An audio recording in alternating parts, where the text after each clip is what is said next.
दोस्तों, स्वागत है आपका मेरी YouTube चैनल पर। आज का मेरा विषय है श्रेष्ठता और भगवत गीता विभूति योग का तीसरा और अंतिम भाग। दोस्तों, हर बार की तरह आज भी मैं आपसे छोटी सी रिक्वेस्ट करना चाहती हूँ कि मेरी चैनल को सब्सक्राइब कीजिए और मेरी ऑडियो को एंड तक ज़रूर सुनें। भगवान जी की विभूतियों के बारे में हमें निरंतर ही सुनते रहना चाहिए, क्योंकि जब भी हम भगवान जी की विभूतियों के बारे में सुनते हैं तब हमें यह एहसास होता है कि हम कुछ भी नहीं है और हम बहुत ही विनम्र हो जाते हैं। जो मनुष्य भगवान जी को अजन्मा, अविनाशी और संपूर्ण लोकों का महान ईश्वर जानता है, अर्थात संदेह रहित स्वीकार कर लेता है, वह ज्ञानवान मनुष्य संपूर्ण पापों से मुक्त हो जाता है। दोस्तों, वैसे तो सभी ऋतुओं का एक अलग ही मज़ा है, एक अलग ही महत्व है, परंतु सभी ऋतुओं में श्रेष्ठ है वसंत ऋतु और वसंत ऋतु में भगवान जी का वास है। सभी छंदों में गायत्री मंत्र, पुरोहितों में बृहस्पति, सेनापतियों में कार्तिकेय, शासन करने वालों में यमराज और दैत्यों में प्रहलाद में है भगवान जी। दोस्तों, सभी मनुष्यों के श्रेष्ठ गुणों में भगवान जी है। सभी की कीर्ति में, सुंदरता में, मीठी बोली में, स्मृति में, बुद्धिमत्ता में, धृति में और क्षमा जैसे स्त्रीण गुणों में भी भगवान जी का वास है। दोस्तों, भगवान जी ही इस संसार मात्र की उत्पत्ति का मूल कारण है और भगवान जी से ही संसार की संपूर्ण चेष्टाएं हो रही है। ऐसा मानने वाले बुद्धिमान भक्त भगवान जी में ही श्रद्धा प्रेम रखते हुए भगवान जी का ही भजन करते हैं। वे भगवान जी में मन वाले तथा भगवान जी में प्राणों को अर्पण करने वाले भक्त आपस में भगवान जी के ही गुण, प्रभाव, लीला आदि का कथन करते हुए नित्य निरंतर संतुष्ट रहते हैं और भगवान जी को ही बहुत प्रेम करते हैं।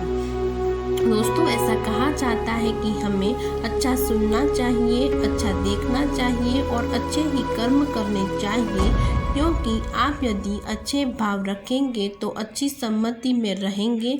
और कृष्ण जी बताते हैं कि भगवान जी की स्तुति करने वाले को भगवान जी अवश्य प्राप्त होते हैं, अर्थात अच्छी संगति में रहकर भजन करना और भगवान जी की चर्चा करने मात्र से ही आप मोक्ष प्राप्ति कर सकते हैं। दोस्तों, भगवान जी प्रभावशाली पुरुषों का प्रभाव है, जीतने वालों का विजय है, निश्चय करने वालों का निश्चय है और श्रेष्ठ सात्विक पुरुषों का सात्विक भाव भी भगवान जी ही है। इसका मतलब है कि सभी गुण, उपलब्धियों, सभी प्रकार की जीत की उत्पत्ति ईश्वर से ही होती है। यह सब भगवान जी से ही आते हैं, मतलब हमारी जीत में भगवान जी का ही हाथ होता है। कोई भी इंसान भगवान जी की तरह नहीं हो सकता और श्री कृष्ण सबसे शानदार वृष्णि वंश के व्यक्तित्व थे।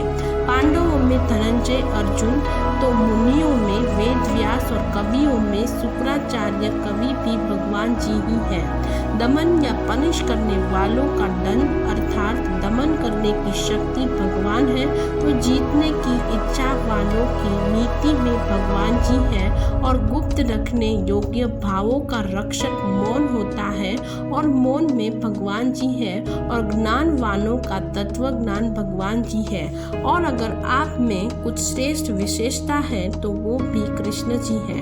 श्री कृष्ण जी अपनी महिमा बताते हुए अर्जुन से कहते हैं कि कृष्ण जी की किसी भी शक्ति का कोई अंत नहीं है और कोई शुरुआत भी नहीं है।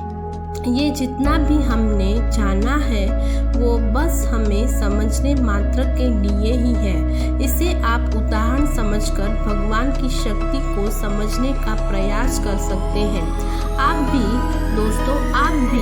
अपने आसपास कृष्ण जी को हर कण में ढूंढिए। अपनी माँ में, पिता में, दादा में, दादी में, नाना नानी में शायद आपको भगवान जी मिल ही जाएंगे। और अगर यदि आपको भगवान जी न मिले तो आप अपने भीतर को जांचिए और भीतर में देखिए और झांके तो आपको भगवान जी ज़रूर मिलेंगे। दोस्तों, धन्यवाद। जय श्री